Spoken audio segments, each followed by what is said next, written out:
సతతమునే జేయు ననాచారములకు ఉపోద్ఘాతం ఈ సంకీర్తన ఆత్మ నివేదన మరియు పాప విముక్తి గురించి చెబుతుంది.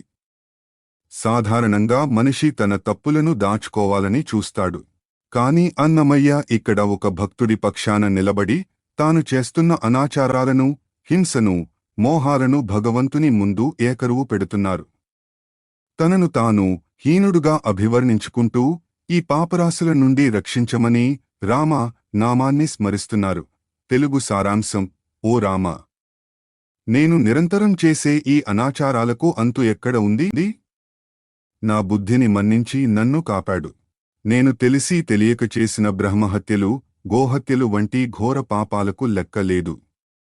రుచుల కోసం నేను తినే రకరకాల ఆహారాలు, నాలోని కపటమైన ధనవాంఛలు, పరకాంతల పట్ల కలిగే చపలత్వాలు నన్ను నరకానికి తీసుకువెళ్ళి. ఇలాంటి హీనుడనైన నన్ను శ్రీవేంకటగిరి రాముడవైన నువ్వు ఎలా కాపాడతావు? నీవే నా గతి. English summary. In this deeply emotional hymn, Annamaya presents a soul-stirring confession to Lord Rama. He questions the extent of his own misdeeds and sins, seeking divine mercy. He lists various transgressions, from violence and harmful speech to greed and full thoughts, acknowledging that his sins are countless. He wonders how the Lord of Venkatgiri will save such a flawed being from the terrors of hell.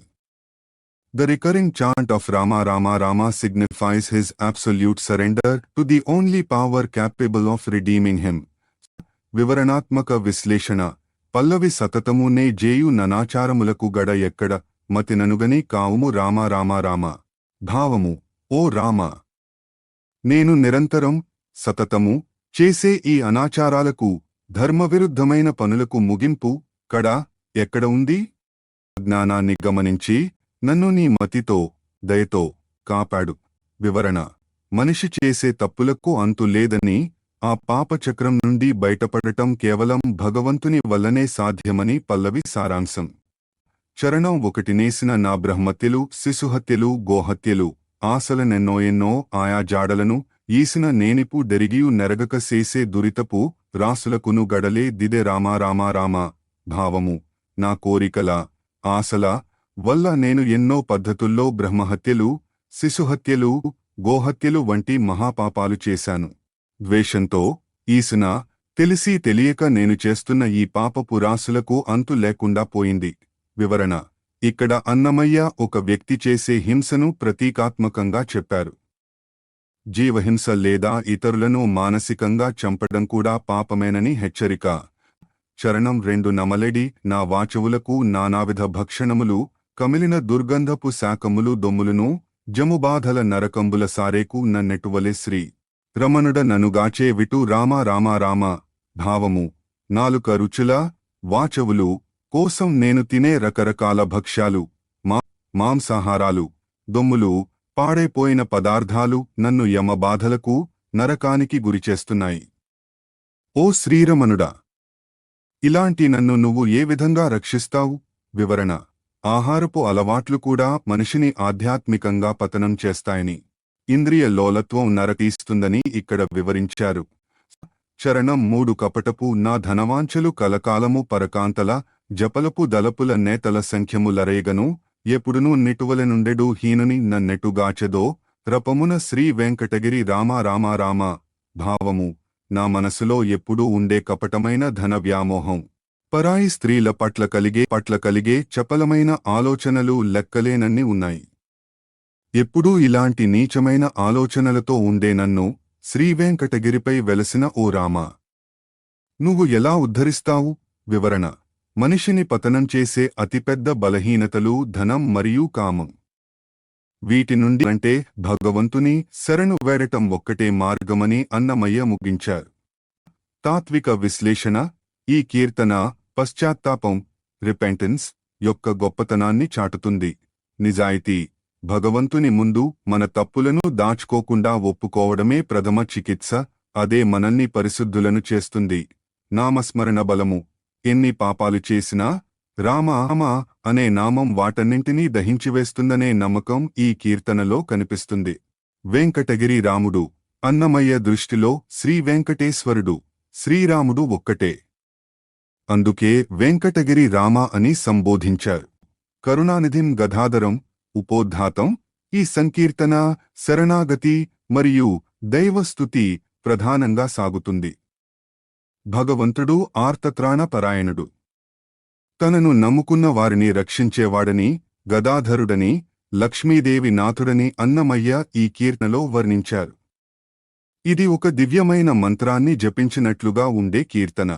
Telugu సారాంశం: కరుణాసముద్రుడైన గదను ధరించిన ఆ స్వామిని, శరణు కోరిన వారిని ప్రేమించే ఆ ప్రభువును నేను భజిస్తున్నాను. శుకమునిని అనుగ్రహించిన వానిని, కౌస్తుభమణిని ధరించిన వానిని, సకల ప్రాణులను రక్షించే వానిని సేవిస్తున్నాను. పాముపై శయనించే శేషసాయి, గరుడవాహనంపై ప్రయాణించే పరాత్పరుని కొలుస్తున్నాను. లంకను జయించిన వానిని, వేదములకు నిలయమైన వెంకటేశ్వరుని, మంగళప్రదమైన ఆ లోకనాథుని మనసారా భజిస్తున్నాను. English summary: In this Sanskrit-infused hymn, Annamaya praises Lord Venkateshwar as the ocean of mercy and the wielder of the make, Gadha. He extols the Lord as the protector of those who seek refuge, the benefactor of sage Shuka, and the wearer of the divine Kaustubhajam. The poet describes the Lord reclining on the serpent, Adishesha, and riding the eagle, Garuda, identifying him as the conqueror of Lanka and the abode of Vedas. Annamaya surrenders to the auspicious Lord of Venkatadri. Vivaranatmaka Visleshana Pallavi Karunanidhim Gadhadaram Saranagata Vatsalam Bhaje. Bhavamu దయకు నిధి వంటివాడు, గదను ధరించినవాడు, గదాధరుడు, శరణు కోరిన వారిని బిడ్డలవలే ప్రేమించేవాడు, వత్సలుడు అయిన పరమాత్మను నేను భజిస్తున్నాను. వివరణ: శరణాగత వత్సల అనేది భగవంతునికున్న అత్యంత ప్రియమైన బిరుదు. భక్తుల పట్ల ఆయనకు ఉండే వాత్సల్యాన్ని ఇది సూచిస్తుంది. చరణం 1 సుఖవరదం కౌస్తుభాభరణం ఆకారణ ప్రియమనేకదం సకల రక్షకం జయాధికం సే ఒక పాలకమేవం భజే. భావము: శుక మహర్షికి వరాలను అనుగ్రహించిన వానిని, వక్షస్థలమున కౌస్తుభమణిని ధరించిన వానిని, కారణం లేకుండానే ప్రేమించే వానిని, ఆకారణ ప్రియుడు, ఎన్నో వరాలనిచ్చే వానిని నేను సేవిస్తున్నాను. సకల లోకాలను రక్షించే, విజయాలను ప్రసాదించే ఆ సేవక పాలకుని భజిస్తున్నాను. వివరణ: భగవంతుని ప్రేమకు కారణం అవసరం లేదు. ఆయన సహజ సిద్ధంగానే కరుణామయుడని ఇక్కడ అన్నమయ్య వర్ణించారు.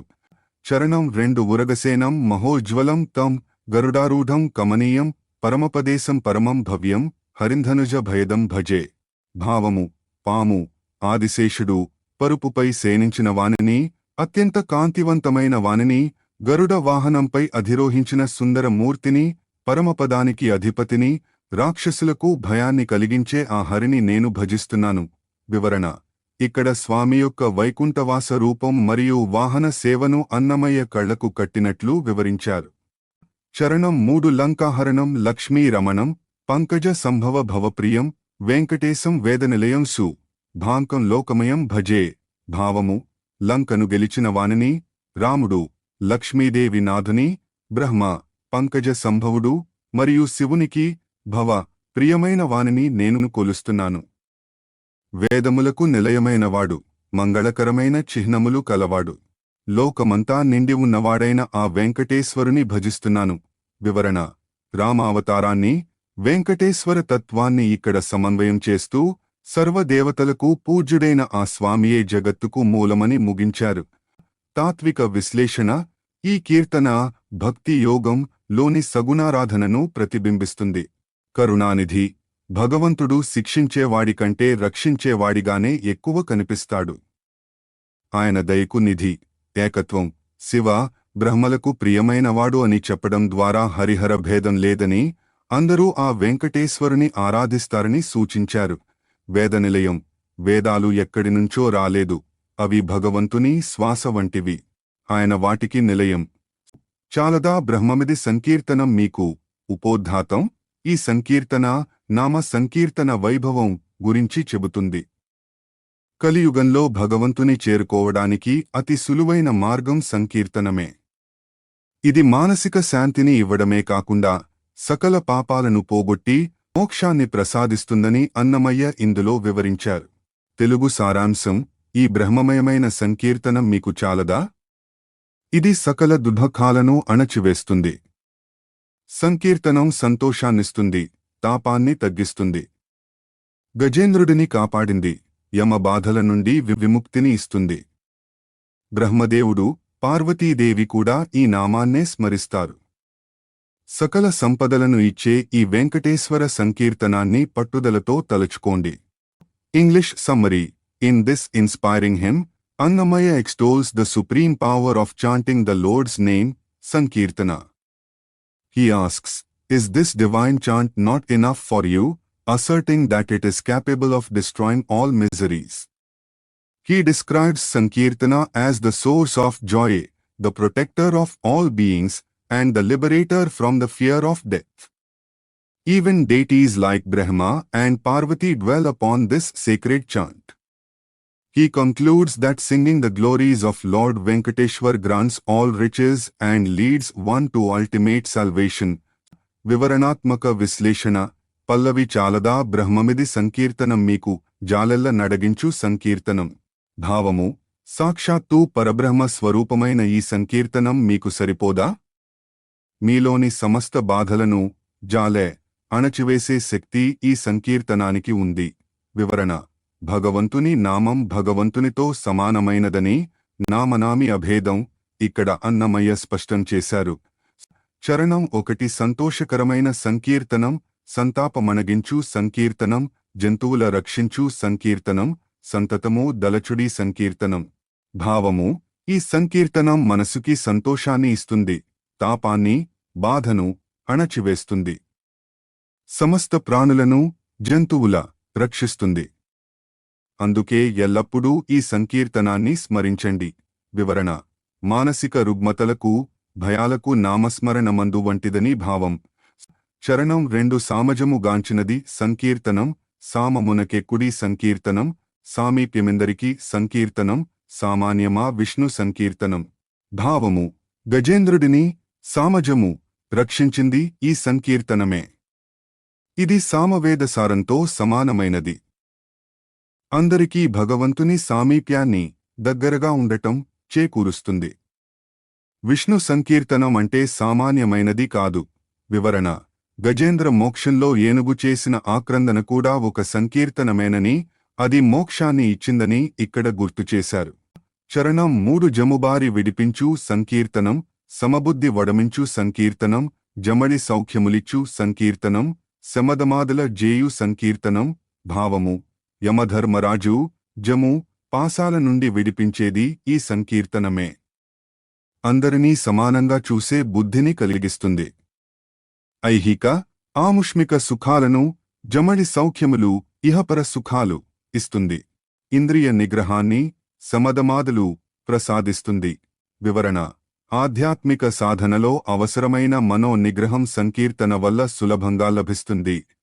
చరణం 4: జలజాసనుని నోరి సంకీర్తనం, చలిగొండ సుతదల్చు సంకీర్తనం, చలువగడు నాలుకకు సంకీర్తనం, చలపట్టి తలచుడి సంకీర్తనం.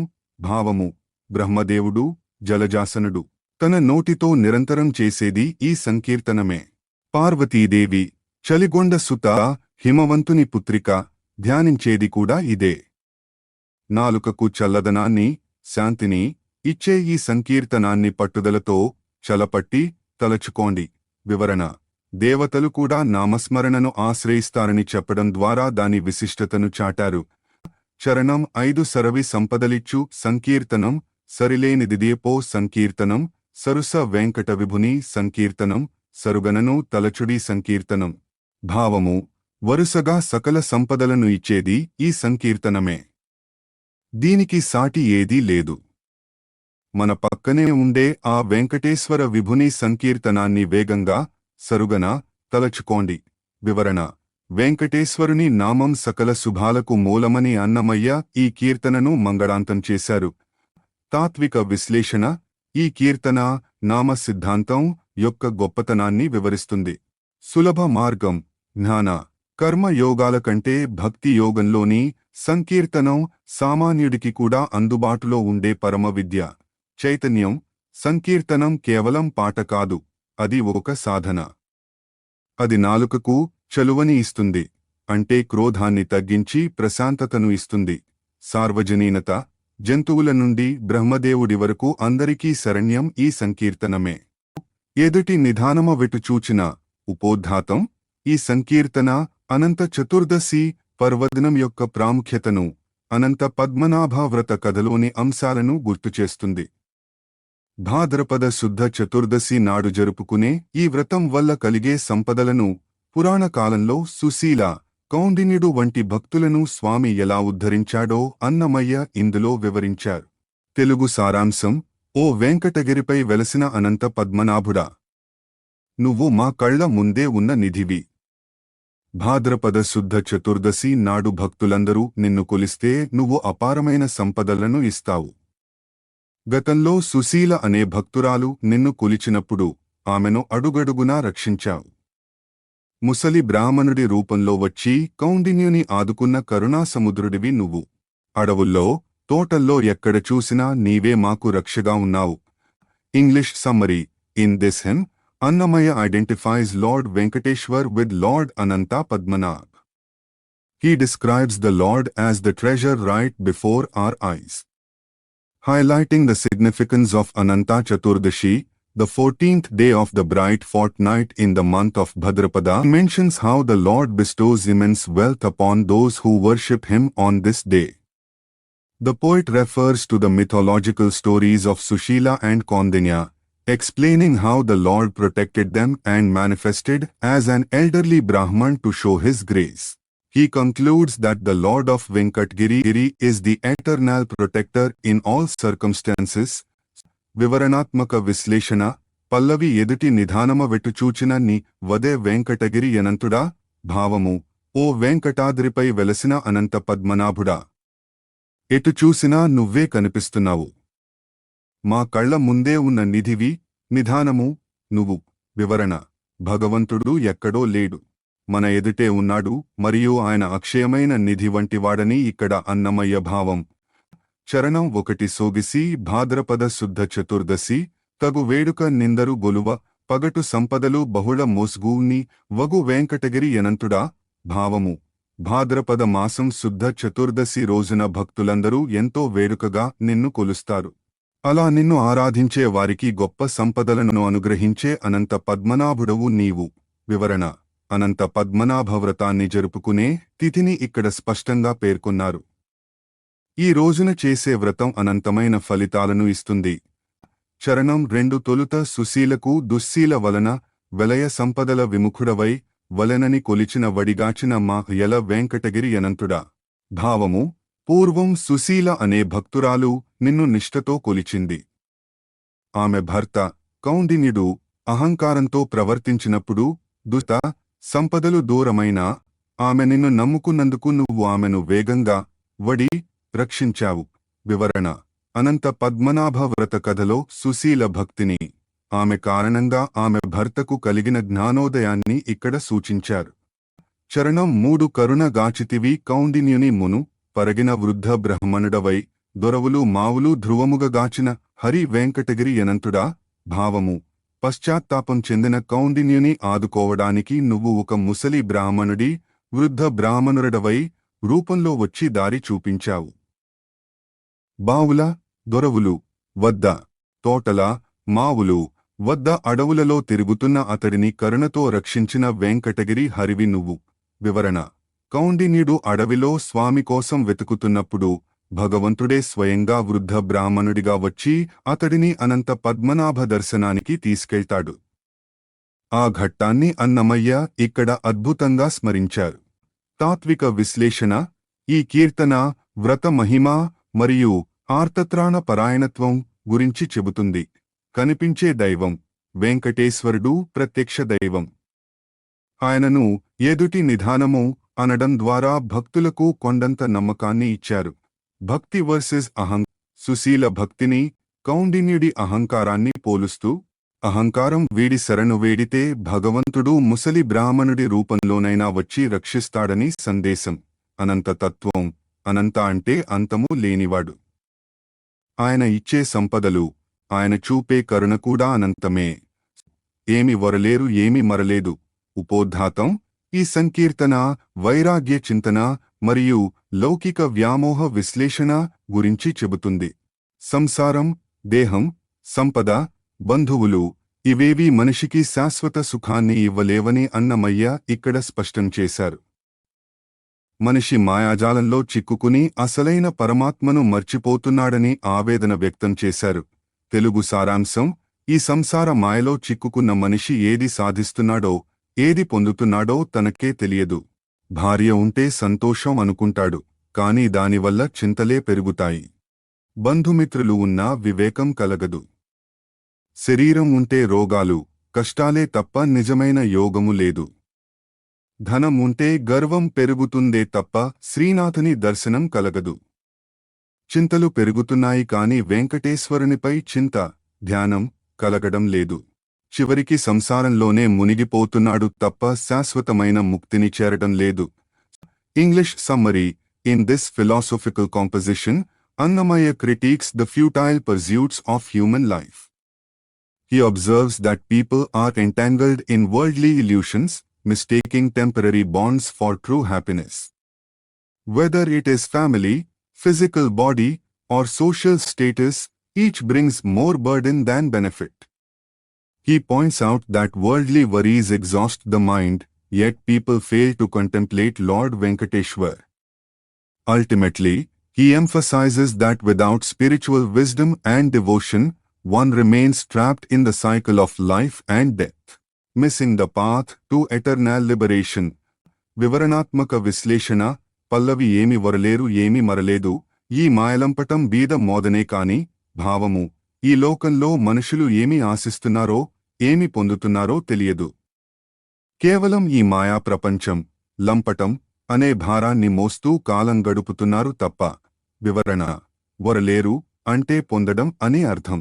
మనిషి తన జీవితకాలంలో ఎన్నో సంపాదిస్తున్నానో అనుకుంటాడు, కాని అవన్నీ మాయాభారమే తప్ప ఆత్మకు కలిగే మేలు ఏమీ లేదని పల్లవి సారాంశం. చరణం 1: సతులుగల మేలు దాసడి బొరలనే కాని సతమైన సౌఖ్య స్వస్థానంబు లేదు. హితులుగల మేలు తా నిడుమ బొరలనే కాని హిత వివేకము నరులకెంతైన లేదు. భావము: భార్యాపిల్లలు, సతులు ఉండటం వల్ల కలిగే మేలు ఏమిటంటే నిత్యం వారి చింతలతో, బాధ్యతలతో సతమతమవ్వడమే. ఆసడి. దీనివల్ల శాశ్వతమైన సుఖం, మనశ్శాంతి, స్వస్థానం లభించవు. అలాగే స్నేహితులు, బంధువులు, హితులు ఉండటం వల్ల కష్టాల్లో పడటమే ఇడుమ జరుగుతోంది తప్ప నిజమైన హితవును ఇచ్చే వివేకం కలగడం లేదు. వివరణ: లౌకిక బంధాలు మనిషిని బంధిస్తాయే తప్ప స్వేచ్ఛను లేదా పరమార్థ జ్ఞానాన్ని ఇవ్వవని అన్నమయ్య అభిప్రాయం. చరణం 2: తనువులెత్తిన మేలు తగులాయమే కాని కనుగొనగ యోగ భోగము గొంతలేదు. ఘనముగల మేలు తా గర్వాంధమే కాని ఘనుడైన శ్రీనాథు గనుగొనగలేదు. భావము: ఈ దేహం, తనువు ధరించినందుకు కలిగే మేలు కోరికల వలలో చిక్కుకోవడమే తగులాయము. ఈ శరీరంతో సాధించాల్సిన అసలైన యోగం కాని పరమానందం కాని అనుభవించడం లేదు. లోకంలో గొప్పతనం, ధనము రావడం వల్ల అహంకారం, గర్వాంధము పెరుగుతోందే తప్ప అన్నిటికంటే గొప్పవాడైన శ్రీహరిని గుర్తించడం లేదు. వివరణ: మనిషి తన దేహాన్ని, హోదాను, అహంకారాన్ని పెంచుకోవడానికే వాడుతున్నాడని, దైవచింతనకు వాడటం లేదని ఇక్కడ హెచ్చరిక. చరణం 3: చింతగలిగిన మేలు చివుక బట్టనే కాని చింత వెంకట విభుని చింతించలేదు. సంతుగలిగిన మేలు సంసారమే కాని సంతతము జడని సద్గతి చేరలేదు. భావము: మనిషికి ఎప్పుడూ ఏదో ఒక ఆలోచన, చింత ఉంటుంది. దానివల్ల మనసు కృశించిపోవడమే చివుక పట్టడం తప్ప ఆ ఆలోచనను వెంకటేశ్వరుని మీదకు మళ్లించడం లేదు. సంతానం, సంతు కలగడం వల్ల సంసార బంధం గట్టిపడుతోందే తప్ప ఎప్పటికీ నశించని మోక్షస్థితిని, సద్గతి చేరడం లేదు. వివరణ: చింత అనే పదాన్ని అన్నమయ్య ఇక్కడ రెండులో వాడారు. ఒకటి లౌకిక బాధలు, రెండోది దైవధ్యానం. మనం మొదటి దానిలోనే మునిగిపోయి రెండో దానిని విస్మరిస్తున్నామని ముగించారు. తాత్విక విశ్లేషణ: ఈ కీర్తన వివేక చూడామణి వంటి భావాలను కలిగి ఉంది. లౌకిక వ్యర్థత, ఏ సంపాదన అయినా అది మనశ్శాంతిని ఇవ్వకపోతే అది వ్యర్థమే. లక్ష్యభ్రంశం. దేహమిచ్చింది దైవాన్ని చేరడానికి, కాని మనం దానిని భోగాల కోసం వాడుతూ లక్ష్యం నుండి తప్పుతున్నాం. సద్గతి మార్గం. చింతలు లేని మనిషి ఉండడు. కాని ఆ చింతను దైవం వైపు మళ్లిస్తేనే అది సద్గతికి దారి తీస్తుంది.